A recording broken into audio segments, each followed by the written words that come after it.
You ask Tiger to solve. This deals with linear equations with one unknown. The final result is d equals 4. Let's solve it step by step. Group all constants on the right side of the equation. Subtract 7 from both sides. Simplify the arithmetic.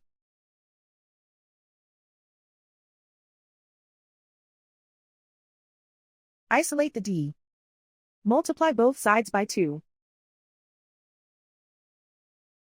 Group like terms.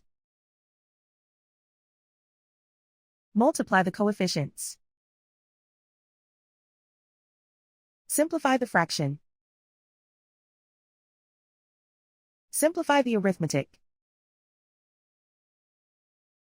And so the final result is d equals 4.